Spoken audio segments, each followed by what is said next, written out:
Good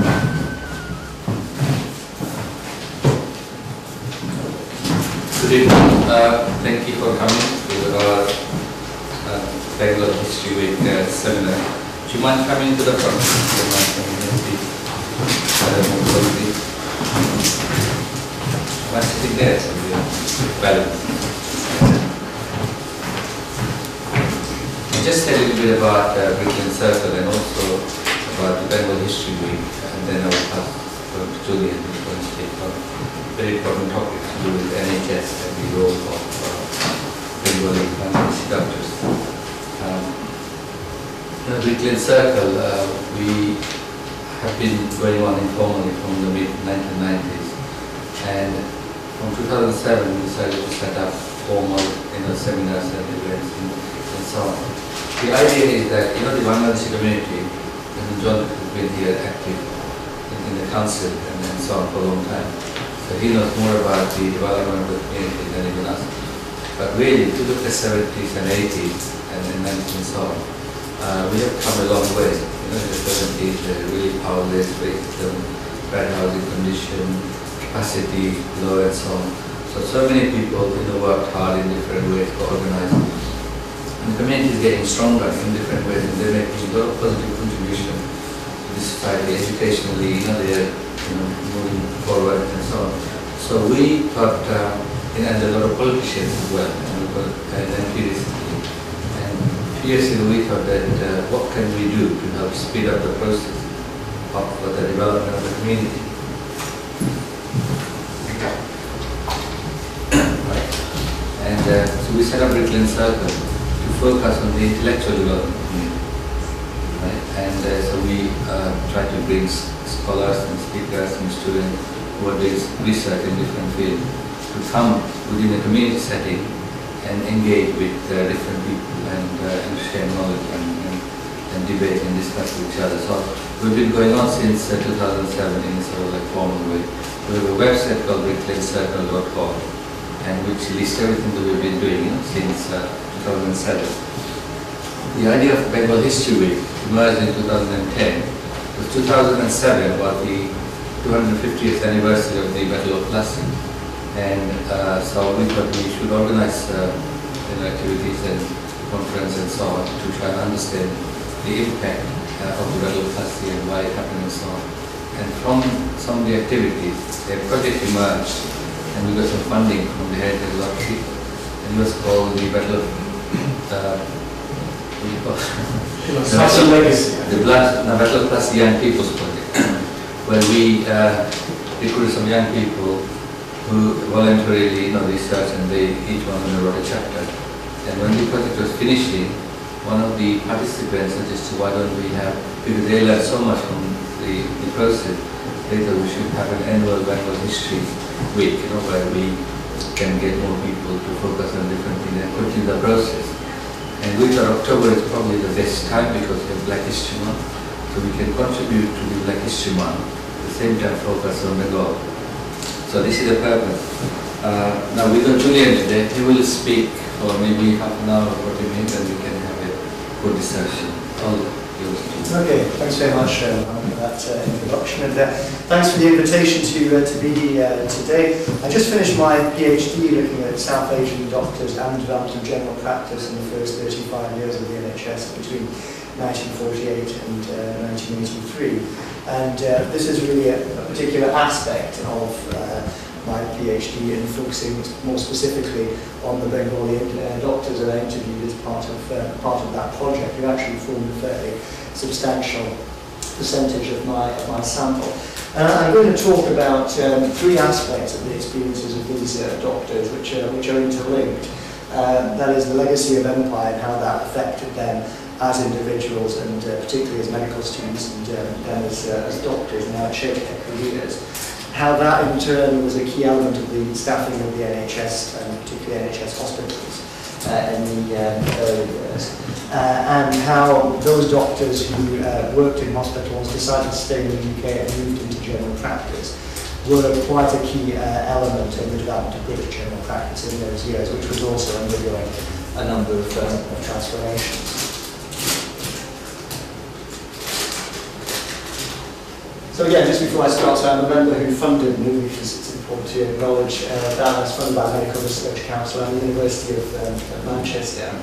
And as I was saying, a number of interviews, and 44 in all, 40 of them were with South Asian doctors who started working as GPs in the NHS by 1983, a vast majority well before that, and one did start in 1983.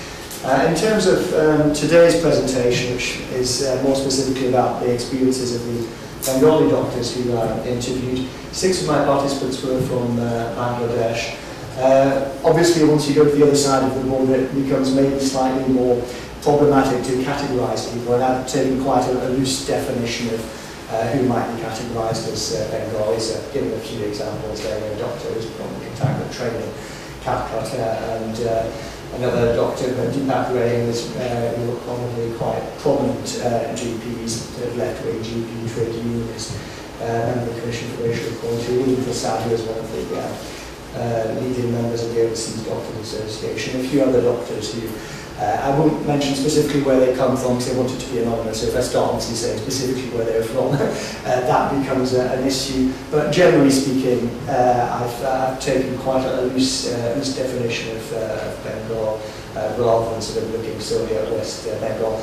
And as well as those interviews, I've also drawn upon a book written by a Bangladeshi doctor called Akram Saeed, who's one of the founder members of the Overseas Doctors Association, and was a GP in Leicester. And I don't know if there's still a few copies of the book available from the publisher, but certainly I think that would be a very useful word to have here as a reference for anyone wanting to find out more about his life and work. And it was self-published. I know that the copies are few and far between, but when I called the publishers, they were still a handful, so I was able to get one. So these are some of the sources that I've drawn upon. And I'm going to talk about the experiences of these doctors in sort of 3 different sections. Firstly, looking at the legacy of empire and shared space of medicine in the UK and South Asia at the time. And one of the things I felt was quite important when I started talking to people was get this sense that rather than seeing people as doctors who decided at a particular point in time that they were going to migrate and have a career in the UK, to see them as people who trained as doctors and were in an environment where it's very natural at the time, in the 1960s, 1970s, to go to the UK to study and to gain postgraduate qualifications. And I just came to this realisation after doing a number of interviews when I felt, I'm interviewing doctors as South Asians who came to the UK, but I don't feel they're really talking to me about migrating, and it went very quickly. And there's a few examples of this in some of the quotes that I've chosen from. Where I decided I wanted to study medicine, I went to medical school and I was working in a hospital in the UK. So it's very much a shared space which is shaped by the individual context. These doctors, when they come to the UK, come for training, but that means that because there's an overlap in medicine between postgraduate training and the beginning of your career as a doctor, they're working very much in junior positions in hospitals and working as pairs of hands, which was one of the common expressions at the time, and really filling some of the gaps in the staffing of the NHS. So these doctors, I think it's important to say at the beginning, did not come to the UK to work as GPs, were not recruited to work as GPs. In a way, it was a sort of organic process whereby after a while they decided to stay in the UK, and that's often a decision that was essentially synonymous with also entering general practice. And once they'd done that, they were playing quite a fundamental role in the development of general practice, which at the time was moving from being quite peripheral and being seen as something that a doctor did if you really weren't capable of doing anything else, as this expression, well, if you've fallen off the ladder, you go into general practice. It was going from that to being recognised as a specific area of expertise and playing a much more central role in the NHS. So the legacy of empire, I think it's important to, although this is not my area of expertise, just briefly say that British India was an exception to quite a lot of colonial contexts in that medical colleges were set up quite early on, and there was a culture of significant numbers of the local population being able to access a medical education. So that created quite a particular context which was influential even up to the establishment of the NHS. And I think if you look at some of the buildings in which medicine is taught in the subcontinent, it does give you a sense of the history going back to the 19th century.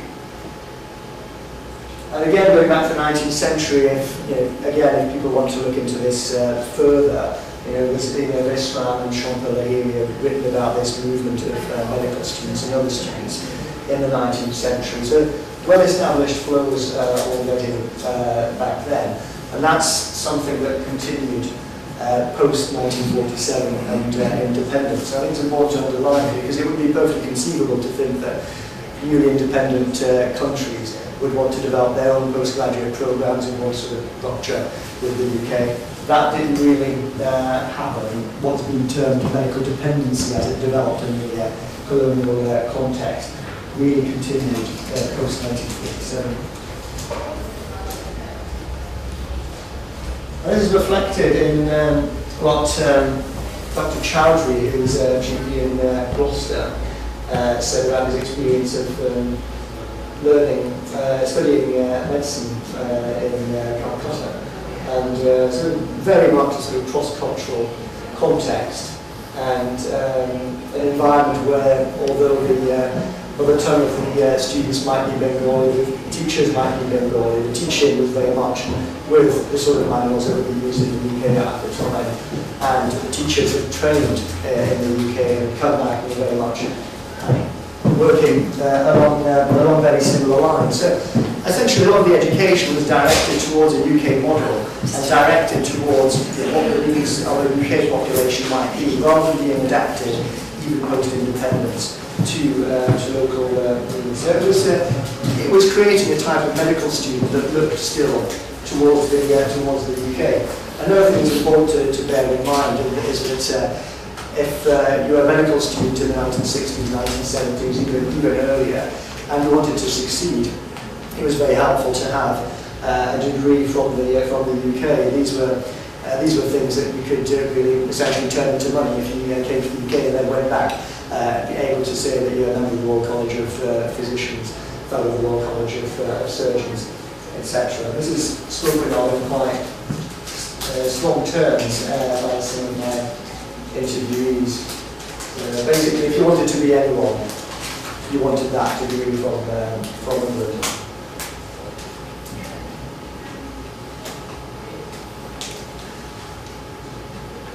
Which then takes me through to this quote from Muhammad Nur Islam Tarukdan, who is GP in Baycup in Lancashire. And again, with the exception of Dr Chowdhury, who was in Gloucester, the vast majority of these GPs were working in mining communities, inner cities. Those were essentially, and I'll come to that later, the opportunities that were open to South Asian doctors at the time. Well, this goes back to what I was saying before, which is this sense that these medical students are not sitting in Bangladesh, obviously we were in Bangladesh at the time, but present day Bangladesh thinking, well, should I migrate, should I not migrate, and this is something that was maybe a moment of rupture. It feels like quite a natural process. If you want to study medicine, you get into medical school, then the logical next step is you go to the UK. And this is one of the things I found quite intriguing in the way in which doctors talked about their movement to the UK. Was you got very quickly from, I'm studying at Dhaka Medical College to I'm working in Rainbow Hospital in Inverness. So again, it's this idea of a shared space within which people were moving at the time. Another thing that's important to underline in terms of the legacy of empire is that although it's not quite as strong as when it comes to medical culture, these doctors are by and large from not working class, middle class backgrounds. And it's not true of all of them, but quite a few of them were brought up in an environment where they were quite familiar with British culture, or indeed where their parents were quite familiar with British culture and working with the British. So again, you have an environment where the UK is sort of natural focal point for them. Am I going at the right speed? Am I going too fast to be able to follow it? Is that fine? Okay. Which means that, again, when you speak to people about whether they feel British or not, which is something I started doing once I started hearing these stories about wanting to come to the UK. Again, you get a spectrum. So this is not, I'd say, as far as medical culture was concerned, it was fairly universal that if you were in that environment of medicine, you were in a sort of post-colonial environment. It was very much, as another doctor said, it wasn't Bengali, but said, it was still under the rule of the royal colleges. I thought that was very much how it was. In more general cultural terms, for some people, it was still very much the British Empire that they were moving within, and that's how this particular doctor, Dr. Kamal, described it. In other terms, other people, it was a little bit more nuanced, in just a sense that, yes, you could move around the world, and you didn't necessarily feel like an outsider. You didn't necessarily feel non-British, which was a sort of slightly more subtle way of putting it.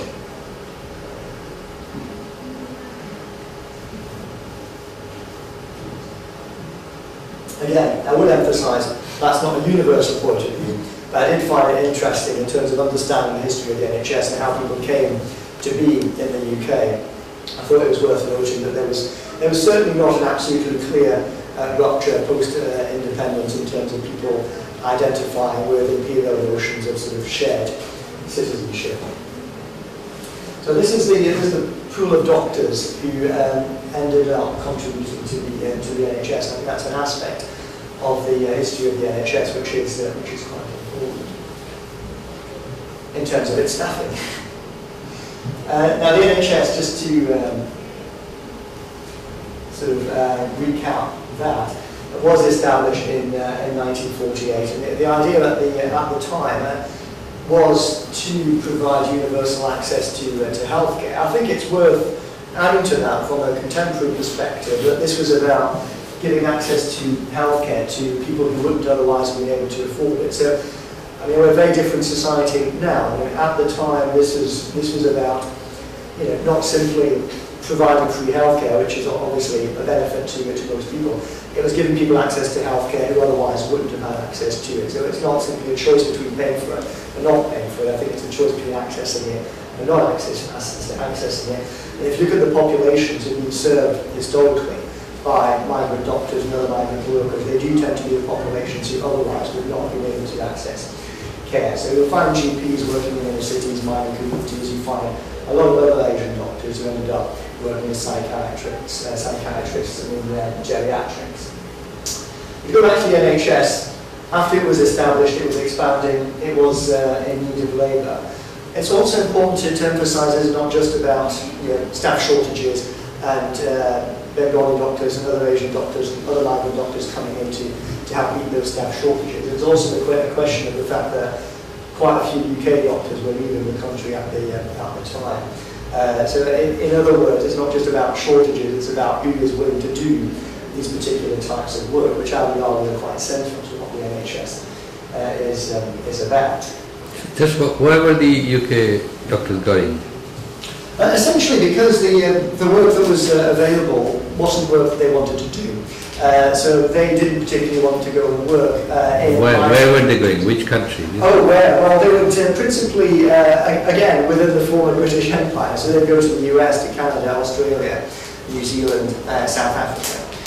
So if you want to understand the history of the NHS at the time, it still is very much shaped by the Empire. So you have South Asian doctors coming to the UK, you have UK doctors moving to other countries, because essentially, working in a mining community in South Wales wasn't something that was attractive to the average UK trained doctor at the time. And other doctors came in and were prepared to take those opportunities. So that's why they ended up concentrating in those areas. Again, as I said, they were sort of blurring their boundaries because of the overlap between training and first jobs in medicine, which meant that the South Asian doctors who were coming over for training, but they were being brought into the UK from the UK's perspective to fill some of these junior posts that were proving problematic, particularly in what we would consider peripheral areas, so again, so your northern working class towns and hospitals that didn't give access to prestigious positions. So in London teaching hospitals, you wouldn't have that problem, for instance. If you're working in a more remote hospital in the northwest of England, you would. Which is what gave rise to the idea until well into the 1980s that the movement of these doctors was temporary, and it was about them studying. And there was this narrative which is quite difficult to take seriously now, but was certainly the conventional line up to the 1980s, that this is actually a form, the fact that doctors would come to the UK was a form of overseas aid, because the UK was helping them to train, which is quite amusing in retrospect. But that was how it was justified. So again, it wasn't really presented as a migratory movement, although that's what it ended up being, which is why I've termed it an unplanned migration, which it certainly was. You could maybe argue it's now a hypocrisy in terms of the staffing of hospitals, but it certainly wasn't planned as far as I can ascertain when it comes to general practice. And in terms of the numbers, it's maybe worth highlighting the fact that we're not talking about insignificant numbers here. It's quite a fundamental aspect of the history of the NHS. Again, particularly in junior hospital posts. Again, if you went to particular areas, so if you went to Bowen-Furness or Newcastle upon Tyne, you'd find those percentages would be higher. If you went to Guy's Hospital in London, you'd find it was lower. So it did work like that. And it's quite difficult to get the figures, not least because they were being massaged by a government at the time, which was trying to create the impression that the numbers of doctors coming into the country were lower than they actually were. But you do get the odd report at particular points in time, which gives an idea of what sort of figures we're talking about. And again, close correlation with the emigration of UK-trained doctors. Roughly the same numbers of doctors trained in the UK leaving the country, and doctors trained elsewhere coming into the UK. And again, this work by Akram Saeed, which I'd refer anyone to get a copy to, summarises the sort of work that doctors were expected to do, which was a great frustration for them, because obviously they'd been educated in these contexts where they were told to look to the UK and aspire to UK degrees, and they came to the UK and they found themselves working in positions where there was a huge workload. They weren't working in prestigious environments, and it was quite difficult to get the sort of training that you'd need to be able to pass these professional examinations. That's just a photo of one of my participants, and I found it quite striking that all of the doctors I spoke to, except with one exception, had planned hospital careers, and only one wanted to be a GP, and that was back in India rather than in the UK. But essentially, they all came to the UK to work in hospital. That's a hospital in Gloucester, and that's Dr. Ahmed in a hospital in Fife, and he was a GP in the Fife Coalfields. I think that's Camden Hospital in Fife.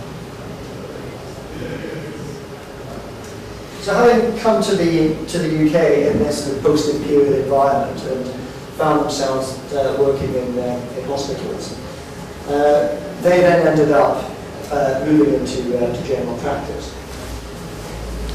And again, that's why I've talked about this process of accidental migration, because essentially the numbers were so huge, and we're talking about 10,000 South Asian doctors working in the NHS by the late 1970s.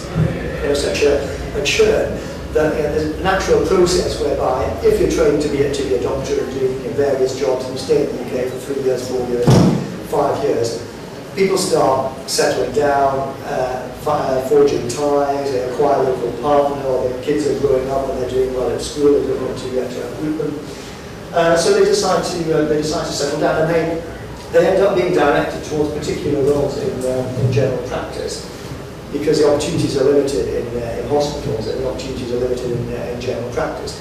There's quite a famous study that was done in the early 1990s in terms of hospitals, and there's quite clearly there's two issues. There's one, direct discrimination. So the study that was done was based on identical CVs in terms of qualifications and experiences, but the names were changed. So there was one set of CVs that was sent out with supposedly traditional English names, and the other set was sent out with Asian-sounding names, and the response rates and invitations to interviews for the two were radically different and radically biased towards the doctors who are perceived to have been trained in the UK, to be from the UK.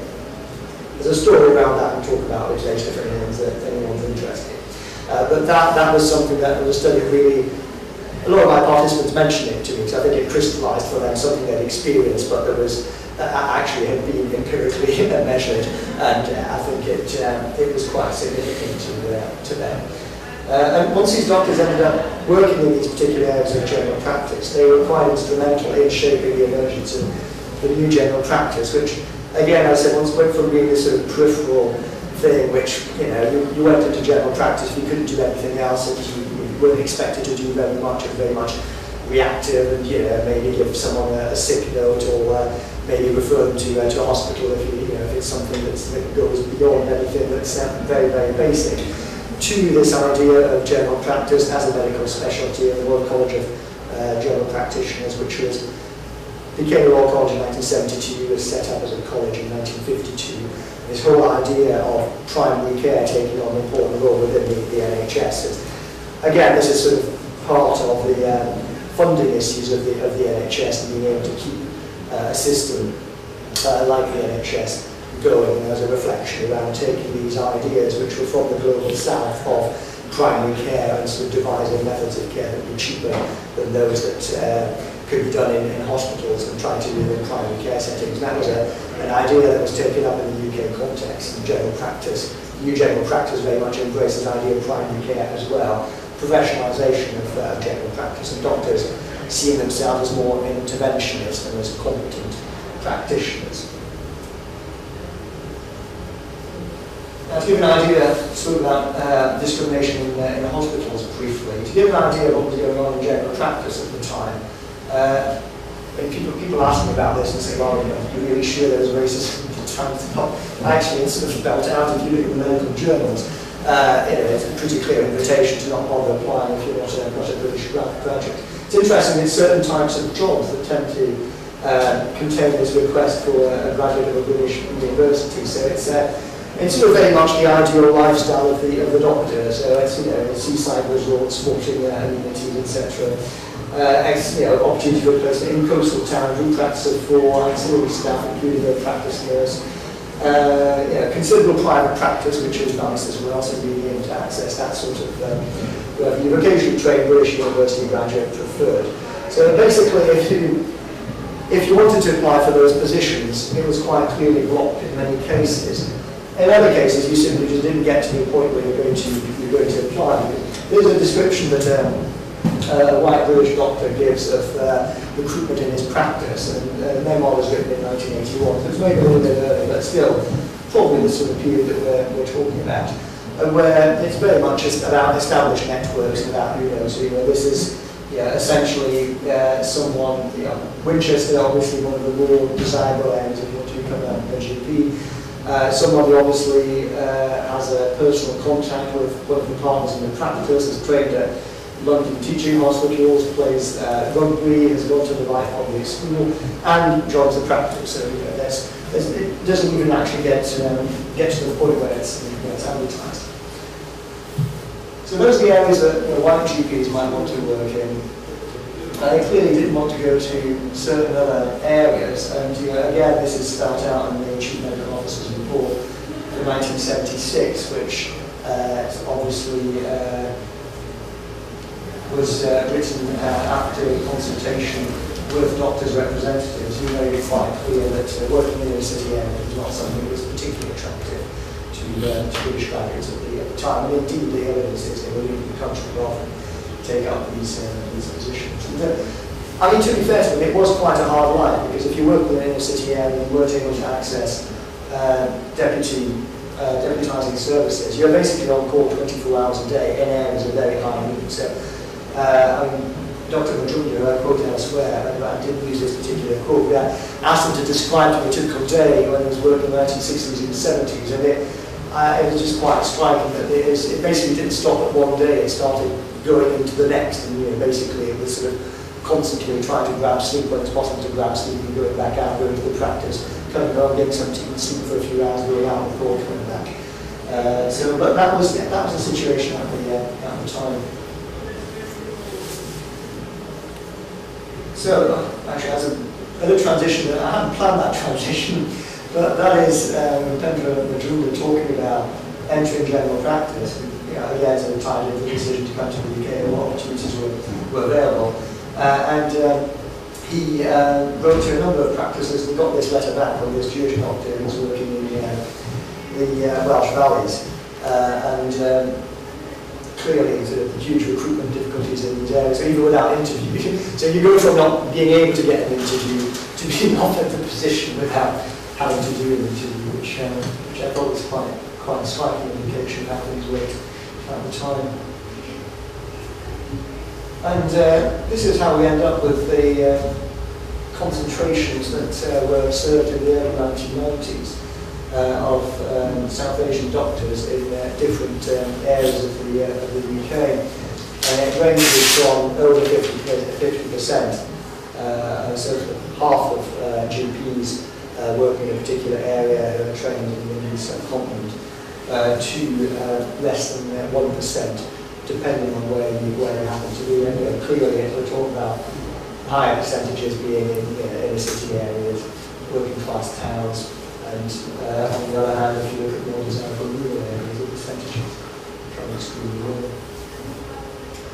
So these doctors are quite central to the development of general practice in terms of essentially maintaining the service. I think if you look at the overall statistic, it's not huge. It's sort of 16% of unrestricted GPs, which is probably an underestimate of the overall number because it excludes certain numbers of certain types of GPs. So that wouldn't include salary GPs, for instance, locals, etc. But I think as a rough idea, 16%, maybe 20%.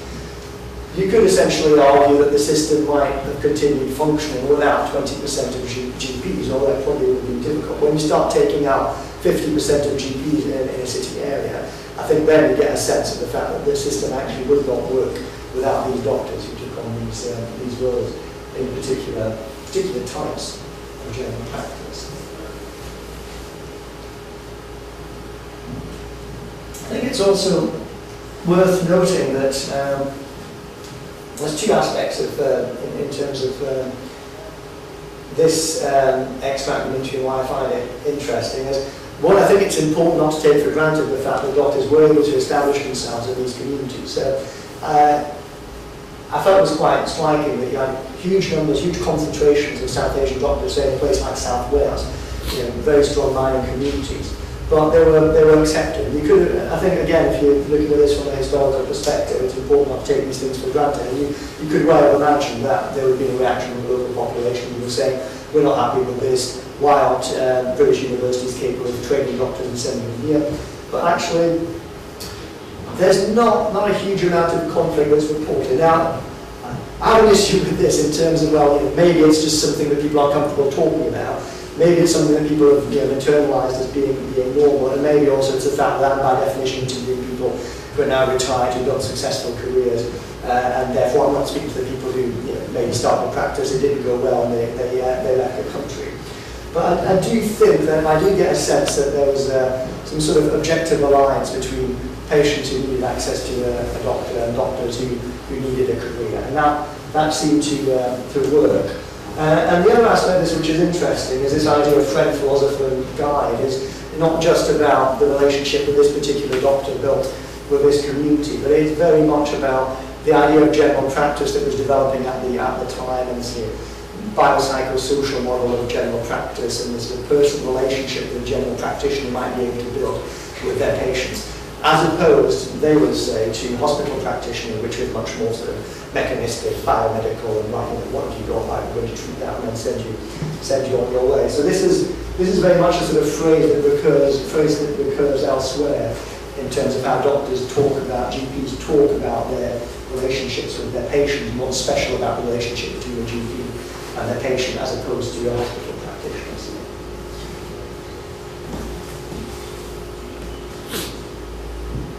Now, once these doctors were in general practice, they were not only adopting these ideas around what the role of the general practitioner was, but they were also involved in initiatives such as the development of health centres and the improvement of premises, which was another key element of the new general practice.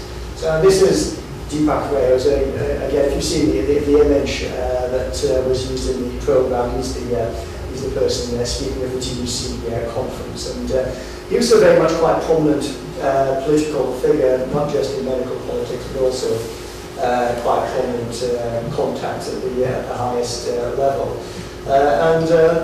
These doctors were having a role in terms of the transformation of medicine on the ground, and they were also quite active politically in a number of cases. So again, whether it's at a national level or at a local level, they're not simply coming in and just sort of, sitting there and not doing anything. They're transforming practices in some of the more deprived parts of the UK. And again, he was based in South Wales. He sadly died at the beginning of the year, but remarkable. And this is again another example of Dr Julian in Bengal. And this is one of the things that I wanted to explore in my work, was this idea that there was a sort of renaissance of general practice, and which is suggested in the literature, but it wasn't at all something that was examined in parallel with the migration of doctors from the Indian subcontinent at the time. And I found that quite a lot of these doctors very much assimilated these ideas and were implementing them. And again, it had quite a disproportionate impact because of their high concentration in some of these communities.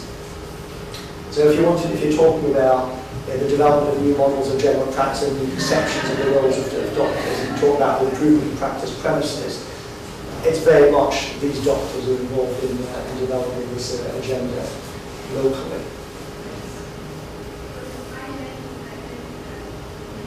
And it's also about people bringing their own cultural baggage to the context of the NHS. And there's a doctor who worked in Hemsworth mining community in Yorkshire. And after the interviews, he took me on a tour of the practice, and very much had this idea that this is essentially a Bangladeshi clinic in Yorkshire, which I found was quite intriguing. And again, it goes quite well with this new model of general practice and this idea that, okay, we're going to actually do things that you could technically do in a hospital, or maybe in the past when you go to the hospital, that we're embracing the new general practice, we're going to get investigations done, we're going to be proactive, we can do quite a lot in the context of primary care. And it's interesting that, again, if you look at the background of a lot of these doctors, either it's something they're bringing in that they've seen in practice in Bangladesh, or it's the fact that they aspire to train as hospital doctors, and therefore they relish the idea of being more interventionist than the traditional British GP model.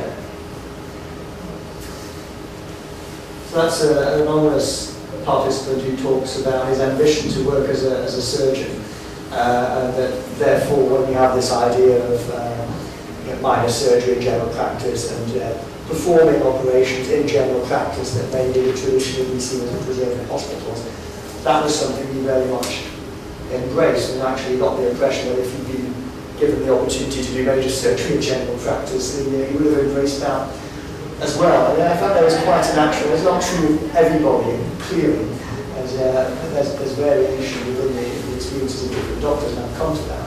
But I did feel, certainly, given their concentrations and given their background, it gave a clear impetus to some of these developments of general practice, which would have been less widespread without the involvement of these doctors, not least because I think there will be some serious question marks about how general practice will be able to function in huge swathes of the country, and that will have to be revisited.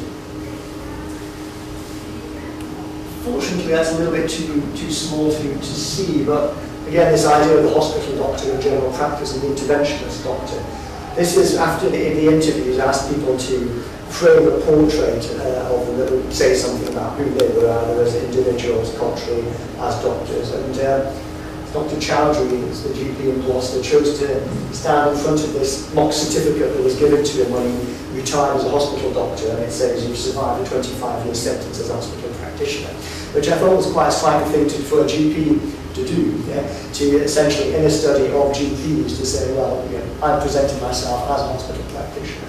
So again, I think it is very, very much sort of feeding into these changes in general practice at the time, including vocational training, which was something that's being brought in for general practice and gradually was made compulsory. And I chose that because I thought it was quite striking that someone would say, not just, I thought that vocational training for GPs was a good idea, it was a welcome development, but the way he talks about it is as if it was one of the best days in his life, which I felt was a very strong way of buying in to changes in general practice at the time. And also a number of these doctors talked about getting involved in the provision of training too very early. And again, worth bearing in mind that we're talking again about Leeds. This is often in northern working class cities, mining communities. So they're very much pushing this ideology into these areas. The other side of this is that because of the racism in the NHS at the time, a number of these doctors were also marginalised within the NHS system. So if they shape the development of general practice by buying into some of these developments, they also contribute to shaping the nature of general practice by sometimes being marginalised from developments that are taking place at the time. And when you ask people sometimes about the Royal College of General Practitioners, which was developing at the time, or about the NHS in general, you do get a sense of sometimes people not feeling that they've been invited to take part, or working in areas where workload was such that it was difficult to free yourself up and become involved in some of these activities. So I think there's two aspects if you want to look at how these doctors shape general practice. There's one, the fact that they were supporting practice in particular areas and they're pushing them in general practice. And the other aspect is the fact that a lot of them were quite marginalised from some of these bodies, which essentially were quite racist at the time. I mean, I interviewed someone who described attending a training session at the Royal College of General Practitioners in 1970, where someone said in public, the way we recruit for practices is if we get applications, we make 3 piles of white male doctors, female doctors, and Asian doctors, and we usually recruit from the first pile. So these were sort of environments which were not particularly conducive to migrant doctors becoming involved in them. So that is also an aspect of the influence of the presence of these doctors in the development of general practice. And again, this is Dr. Sawan from South Wales, who talks about his work in South Wales and his practice, the difficulty in accessing some of the support that would have had to run the practice more efficiently.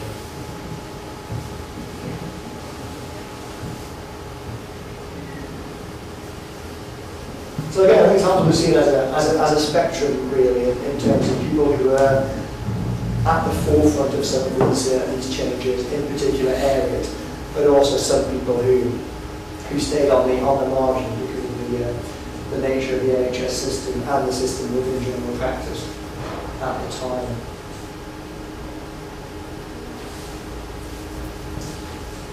So that's in terms of what's seen as the sort of traditional history of general practice and the changes that were taking place.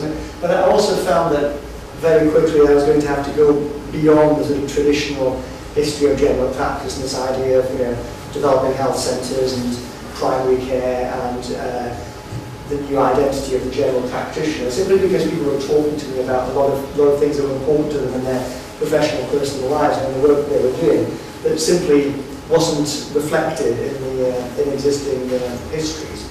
And so I think there's the final aspect of the history of general practice I'd like to underline, which is the particular roles that doctors were playing. Sometimes it's at a very basic level. If you go back again to the NHS in the 1960s and 70s with significant numbers of migrants coming from the Indian subcontinent, it was at a basic level being able to communicate in the same language. And again, I'd say this needs to be recognised as a quite fundamental aspect of the history of general practice. And that's another participant who talks about the type of relationship that he developed with Asian patients. So in a way, I found it was quite striking that people talk about general practice and taking on roles that were hitherto those of hospitals. But when I interviewed GPs, they were talking about quite a reactive role and doing things that now would be done by other people, but that at the time were obviously seen as quite fundamental and quite important functions that someone needed to fulfill, and they ended up fulfilling these roles as GPs. And clearly, this is something that they were able to do in a way that other doctors might not have been able to do at the same time. Now we can maybe talk about this, and I'm sure there's aspects of this that can be contested, and certainly I think it puts doctors in a position where they probably have quite a lot of power over patients who can be quite vulnerable. But certainly it was an important aspect of the history of the NHS at the time. And again, difficult to know how things would have panned out if these doctors hadn't been there, but clearly they were playing quite an important role in the inner cities in terms of provision for migrant communities at the time. They were also involved, as I said, in national politics, and one of the issues that they took up, incidentally, was ethnic minority health, and with the Overseas Doctors Association. I'll come to that later. But it wasn't simply about their roles at the local level, although those were clearly important. I think it's maybe worth underlining the fact that an average GP list at the time would be about 2,500 people. We talk about a career over 25, 30 years potentially. These are people who had quite a fundamental impact on quite significant tranches of their communities over time.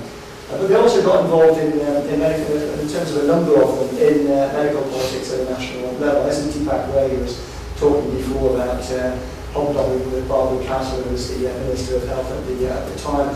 He was involved in the Medical Practitioners Union, and speaking of the other trade union congress, was quite a regular mover of motions on healthcare. He became member of the Commission for Racial Equality as well, and I haven't just come across him because I've been doing my PhD on this subject, but he was quite a prominent figure in medical politics at the time. He was described in medical press as one of the most prominent left-wing doctors in the country in the 1980s. And he talks about his campaign. He works specifically on issues to do with the miners that were living in his local community in South Wales. And again, this is something that other doctors talk about too, in terms of having a sense of responsibility towards their wider community and not seeing their roles as stopping at the simple provision of services in their practices, but going beyond that. And as a result of becoming involved in local issues, Dr. Kamal stood as an independent councillor and got elected, and was quite prominent in local politics at the time. I mean, again, one of these things that keep popping up for me is this issue of cultural transfer, and to what extent does people's cultural background shape what they do. But I just thought, well, this sense of having to care for the have-nots is something that you could potentially argue is something that this doctor brought with him. Not necessarily, but certainly I think there's something there that would be worthy of being explored in more detail. In terms of that's in terms of individuals who played these political roles. Doctors also got organised more generally in associations that were quite prominent and that mounted campaigns. This is some of the founding members of the Overseas Doctors Association. That's Kram Saeed in the middle, shaking hands with that. Don't know who that is, but the others are some of the leading figures of the Overseas Doctors Association. So on the left, that's Ruben Prasad, second from the left. Satya Chatterjee, who's fourth from the left. So this organisation was quite prominent. I found quite quickly, doing research in the National Archives, they're having meetings with ministers, getting involved in campaigns around rickets, raising issues around black and minority ethnic health. And this is something that was confirmed by... Sorry, when was the setup? Sorry? The Overseas Association, when was it set up? Mid-1970s, and fairly certain it was 1975, but certainly mid-1970s. So this was confirmed by Ian Johnson, the former Chief Medical Officer, who I interviewed about the role of these groups. And I thought it was going to be useful for me to get the perspective of a few people who were on the outside, just to give a sense of how these groups were perceived.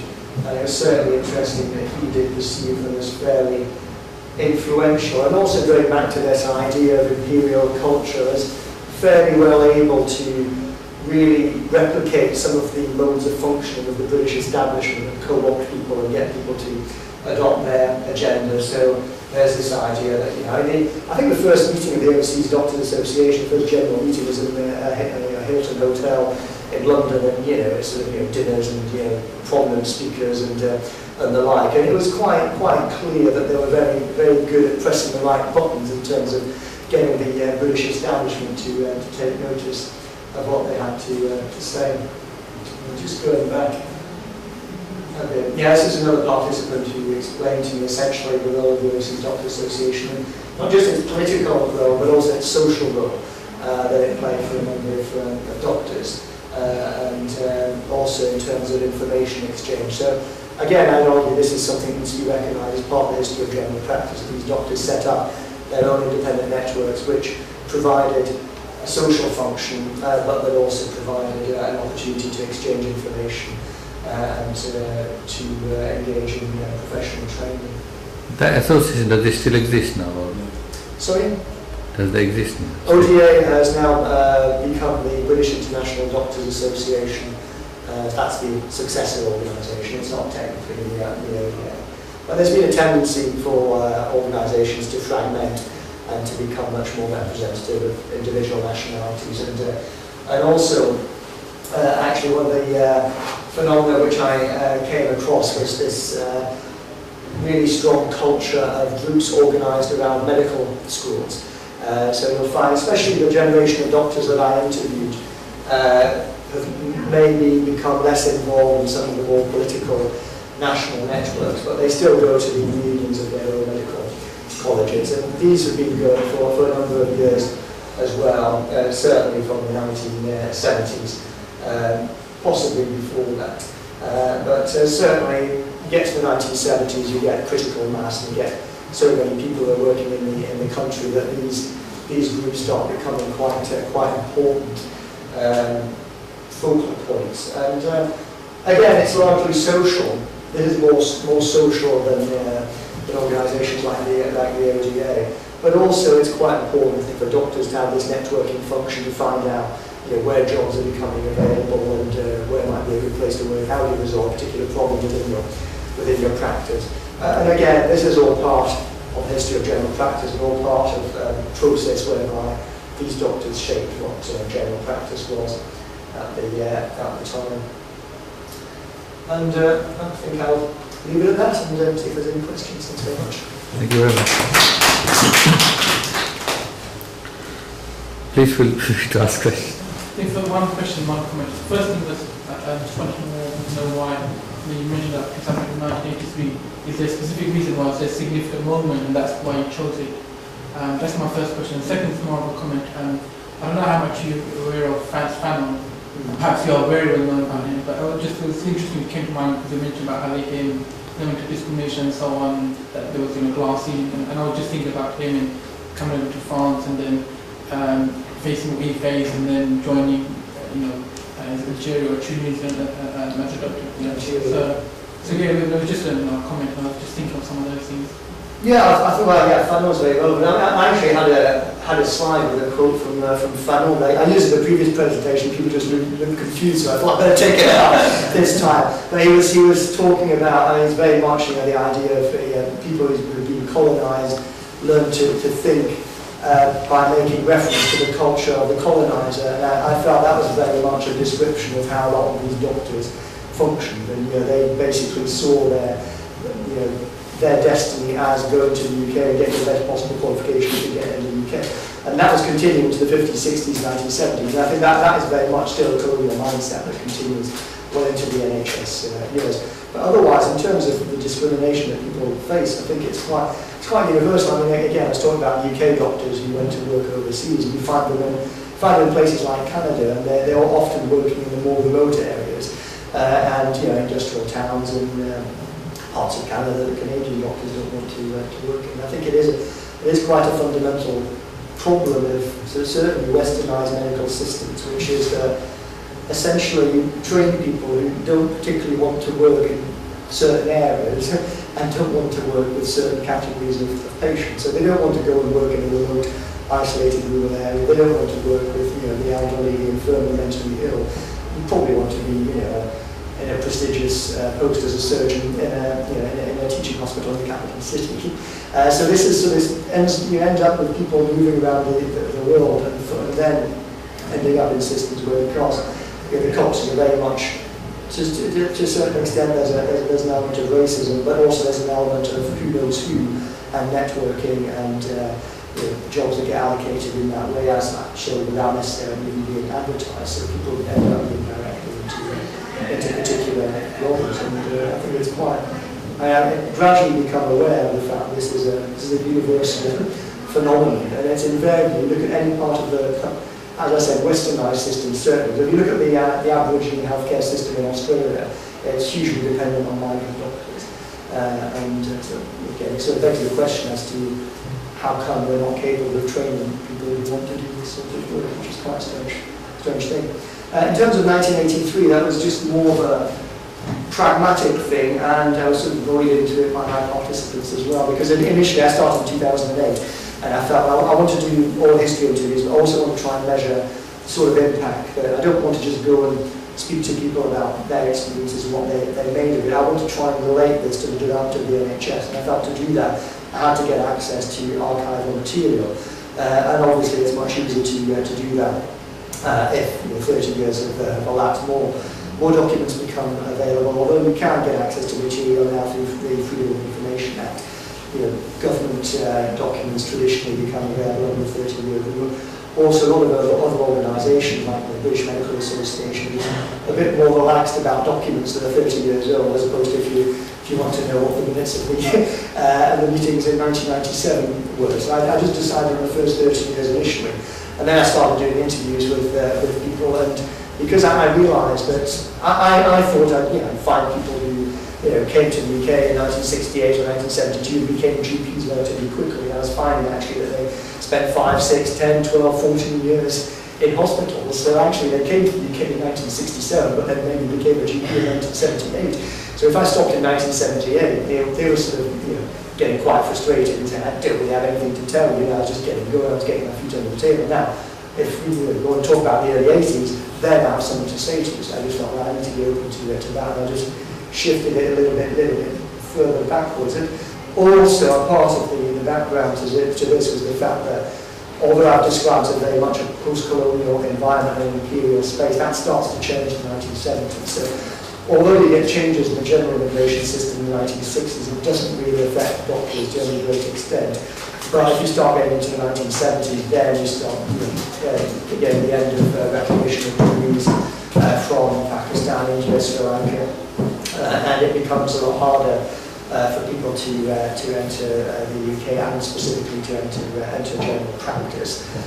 So also it does sort of make sense to end there, where people were still entering general practice up to the 1980s because they spent so much time in hospital. So sometimes it actually qualified before some of these changes took place. But also things do start to change. And it was also, it's probably a longer answer than you were betting on, but also it meant that I was able to avoid having to engage with the role of, I don't like the term, but second generation South Asian doctors, children of doctors, and also the children of migrants who entered the medical profession, because I felt that was a totally different ball game.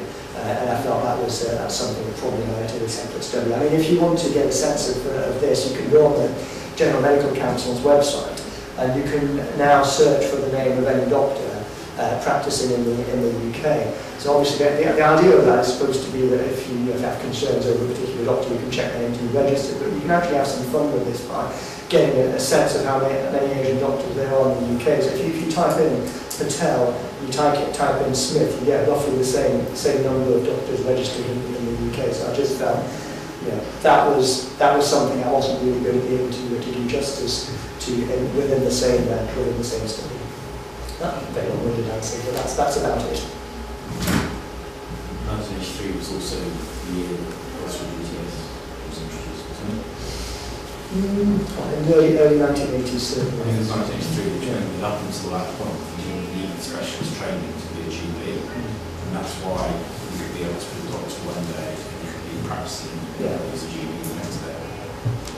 So it's very important to why Asian GPs were recruited, because basically they weren't welcome in the hospitals, so they were worse grades in hospitals, but actually if they wanted a job, they would just walk into one without further training, whereas in the hospital job they needed further training. Yeah, if you're British nationality. So there's a big rush of passports. There's a new nationality. So I think until then, Indians, there were only allowed one passport. For Russians, a lot of Pakistanis and Bangladeshis, the free movement within Commonwealth or ex-Commonwealth countries, it wasn't an issue. Usually you had Indian passports and Bangladeshi passports. Yeah, but you had a Commonwealth passport, but certainly because of some sort of perceived restriction compared to 1948 nationality era, there's a big rush for a British passport. But yeah, basically because there are these areas that are considered unproductive, they are regulated. So basically, if you didn't like what was happening in the hospital system, you found a building, you put up a plaque, and you were a GP. But it does gradually become much more difficult to do that. And that's one of the things that really confirmed for me that this was not something that was planned or engineered by the government, certainly not by the medical profession. I don't get a sense that this was something that was supported by the government either. I found some minutes of a meeting between the British Medical Association and representatives of the Department of Health where they were basically observing that there were these under-doctored areas and there were all these South Asian doctors or overseas doctors, they were generally termed at the time, moving into these areas. What are we going to do about it? That's what we're going to do very much, which is slightly disingenuous from the government's perspective, because obviously they could do something. That's what makes me think, well, maybe it was sort of tolerated as a solution to problems that we identify. But certainly it wasn't something that was deliberately engineered by the government. It was just a move that people in general practice. Conscious of it. I mean, notably, Powell was conscious of it. Oh, they were conscious of it. They were conscious of it, but essentially, if they really wanted to stop it, they could have stopped it, and they just. Well, I'd say they were a bit more proactive. Was he in the 40s? No, 1960s. And he was, everything you think you know about Powell is true. However, he was also an extraordinarily good Minister of Health. And he was the guy who encouraged the nurses to come from the Caribbean and actively supported the doctors coming from India to the hospitals. Which you may think is slightly at odds with other things that we did, but that's correct. But again, this goes back to this idea of people being presented as not being migrants. So if you look at the text of the Rivers of Blood speech, bizarrely enough, he does specifically mention doctors working in the NHS, but he says they are not and they'll never be migrants. There was this idea that it's overseas aid, we're going to train people up, and they're going to do a job in their hospitals, which is very convenient, and then they're going to in the same way as the present government has this thing about highly skilled migrants, he thought they were in this different category.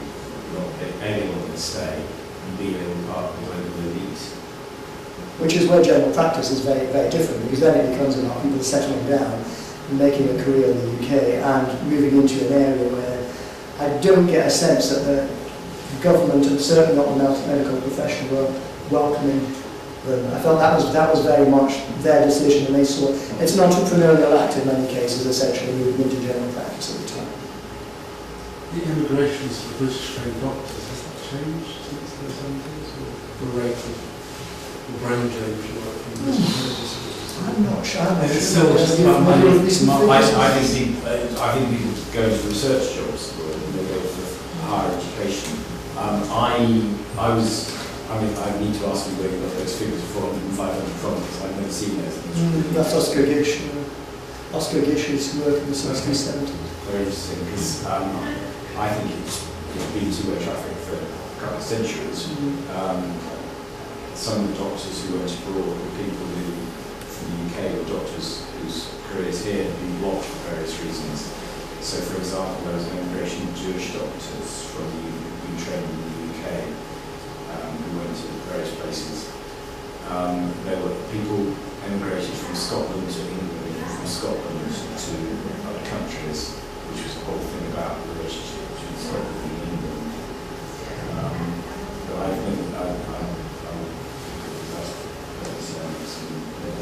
But I would suspect, although I don't know what the figures are, I would suspect it's not quite at the same level, because pay has improved, conditions have improved. I mean, there was this sort of huge amount of dissatisfaction and still sort of quasi-rebellion against aspects of the NHS at the time, which you don't really find today in the medical profession. So I would say it's something, certainly in terms of general practice, becomes much more prestigious and much more seen as a respectable route than it was at the time. So you get more options that are available.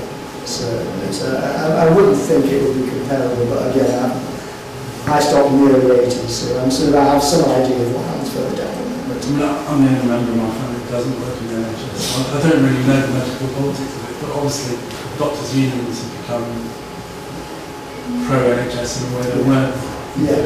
So, I mean, it's worth saying that international qualified doctors is still a huge part of the NHS, but they're not particularly familiar with subcontinent. So general practice would collapse if it weren't for doctors from Southern Europe, for example. So Spanish doctors, big doctors working in the NHS are really important. But in terms of the professional bodies, the BMA, the GP bodies, and their attitude to international qualified doctors and specific they had a philosophy which is you have to have them close, because if you leave them outside, there'll be more trouble. So, for example, they made a place on the general practitioners committees, it's now called, for the ODA quite early on, and I have had the advantage of looking at some minutes, and they were very clear that they wanted an inside the tent pissing out rather than outside the tent pissing in. That was the philosophy. They also made the medical practitioners union, which is a different body, which pretty much referred to. There was a need for that, so I think in fact really actually got onto the general practitioners committee that way. So they were very keen to keep them at close quarters to know what they were up to doing. And now the British International Doctors Association is also represented on the as well. Interesting. Can I make a few points? Sorry, Julian knows my background, but I'm a historian. I was director of primary care for this area, so I was responsible for general practice in this area. And I also recently been in the history of GPs involved in the BMA. And I also worked a lot with trying to get internationally qualified doctors recognised in the UK, particularly from refugee communities. So this is all sort of first cousin to the stuff I'm interested in. I just want to make 3 points which go about its relationship to East London. First is that the sort of original trickle of Bengali doctors starts in the middle of the 19th century with some doctors who came to UCL from Calcutta. And then later in the 1880s, they come to the London Hospital Medical College because the guy who has been director of Calcutta Medical College decides that Indian doctors would make good cheap labour to help the London hospital operate when it was kind of financially struck. He was very unsuccessful at Boston Medical College here, which is the role in which he did it, but it was him that brought the first Bengali doctors to East London, some of whom stayed and practiced in East London. So that's when it all begins, way before the NHS. That's the first thing. Second thing, and I'm really happy that Julian has pointed out that there are South Asian doctors who've been involved in very progressive movements in both within general practice and within wider politics. But I think it is quite important to talk about the other side of it, which has been talked about too much in lots of ways, but there is some truth in it. The work that you referred to about discrimination against applicants for local jobs was done jointly by Julian's PhD supervisor and by a local town company's doctor. The evidence of racism against Asian doctors is very well established. It's also clear that there were very significant differences in how complaints against them were handled and things like that. On the other hand, some of the doctors were deeply crap. It needs to be said very, very clearly that for lots of reasons they were very bad doctors. They were dumped in general practice, left alone completely. One of them referred to that. They often worked in unsuitable premises, in isolation. There was no supervision of what they were doing. And some of the complaints against them, and I used to take out complaints against them as part of my job, were very well founded. This wasn't racism, this was that they were killing their patients because they were failing to diagnose and failing to treat. Didn't go out at night performing surgery for which they didn't have the right conditions and the right tools and the right training and so on. And very, very interesting aspect of it is that a lot of doctors were from urban and middle class elites in the Indian subcontinent, and they really didn't like their South Asian patients that they met in England. So I can name names about doctors working in this area who hated sources.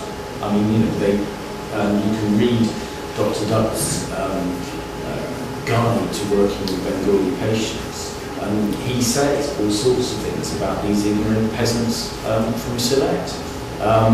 So you would get lots of complaints from Bangladeshi patients about Bengali doctors because they were Dhaka types, or they were, worse still, they were Calcutta doctors. And Dr. Dutt was Hindu from India, and he wasn't very complimentary about Muslims from Bangladesh. And I spent a lot of my working life trying to strike off a particular Bengali doctor because he was absolutely outrageous. Yeah, sure. But I think this invariably comes up whenever I give a presentation. I have a real problem with it because it becomes practically impossible to talk about overseas doctors in the NHS without this issue of quality coming up.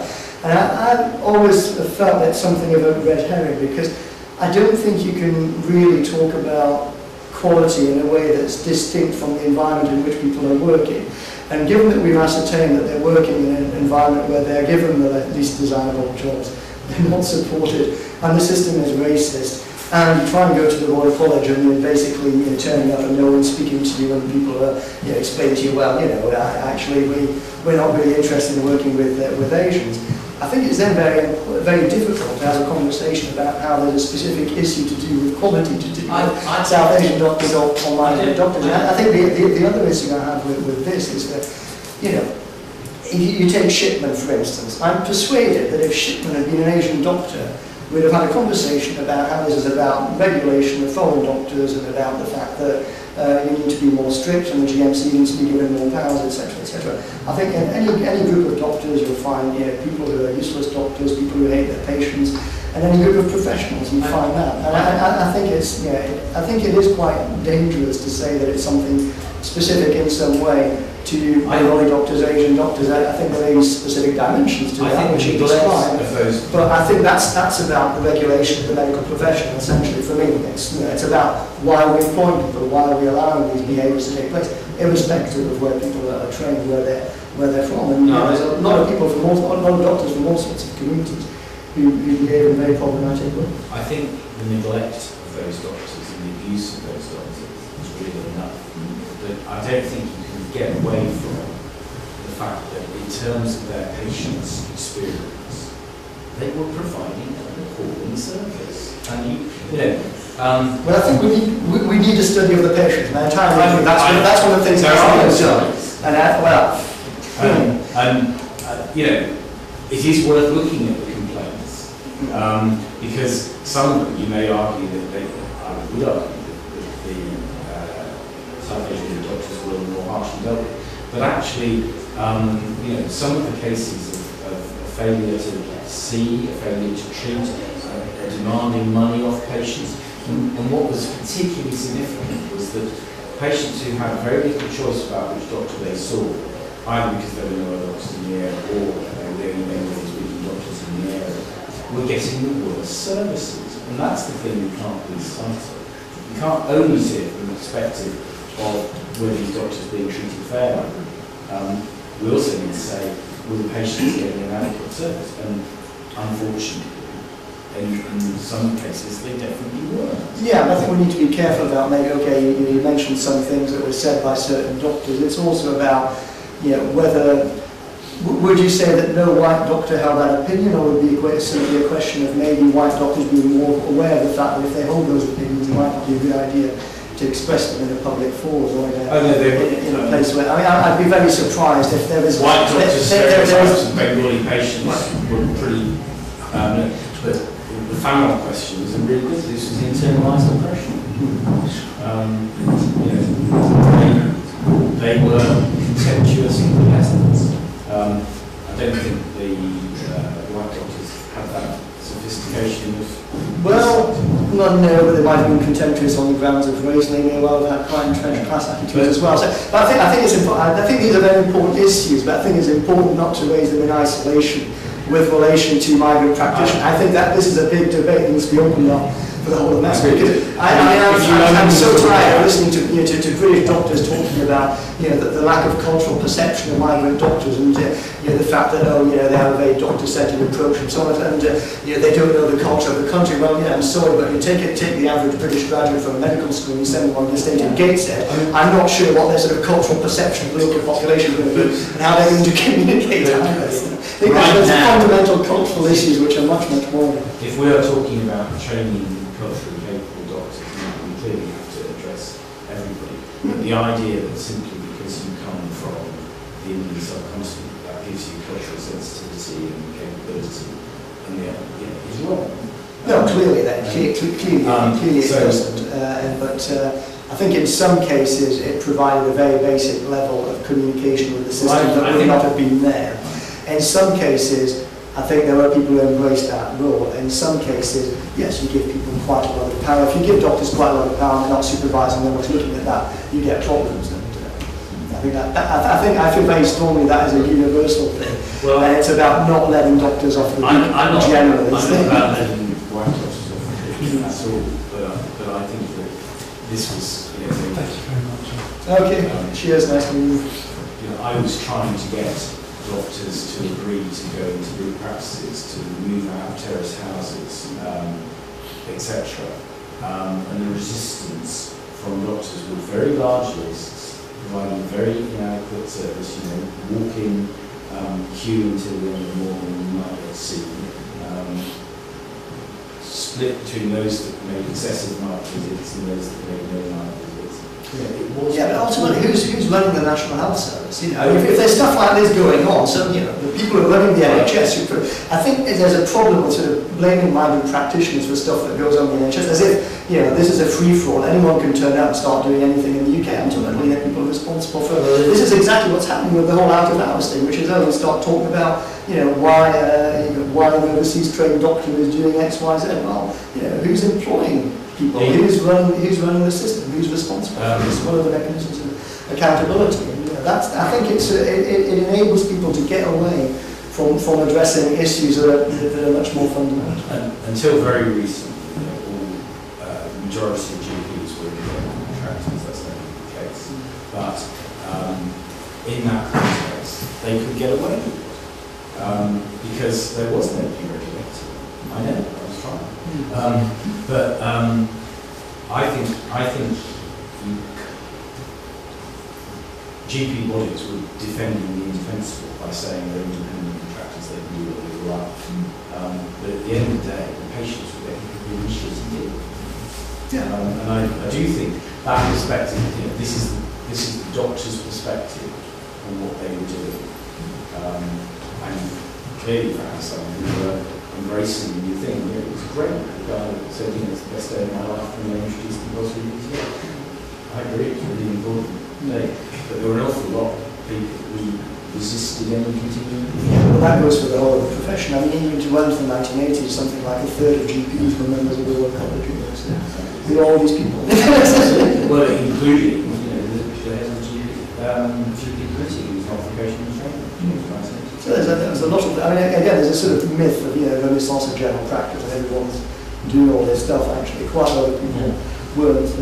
I don't want to kind of only do the negative side. Yours is such a positive view that they brought with them a perspective of primary care. That's not what primary care in Bangladesh looks like. It isn't other, so it's not that sort of thing. I think he was talking about, private care quite clearly transposed to. I mean, these are things that haven't really explored, but I think do crop up and would be interesting to Would you say, John, that obviously there are also white English doctors, some of them are crap as well. Would you say proportionally? That's sort of my point, yes. Would you say proportionally there was more crap Bengali doctors or Asian doctors? Yes, I would absolutely say yeah? the proportion of crap Asian doctors is higher. Mm-hmm. I absolutely accept that there are structural reasons why that is the case about being put into the areas where there were the fewest doctors, which encouraged them to have longer lists, being put in the areas where there wasn't investment. For every Deepak Ray story about the Secretary of State getting in the health centre, there are 20 stories of GPs not getting them. But at the end of the day, I do not believe that the disproportionate number of complaints against Asian doctors is simply the result of racism. And I do believe that because they were working in areas of very high need, the demands of them were very great, and many of them were not up to the job. I also know that there are and were some extraordinary South Asian GPs who have done and continue to do a fantastic job, have been very committed to training and so on. I know that other people who Julian has interviewed are in that category.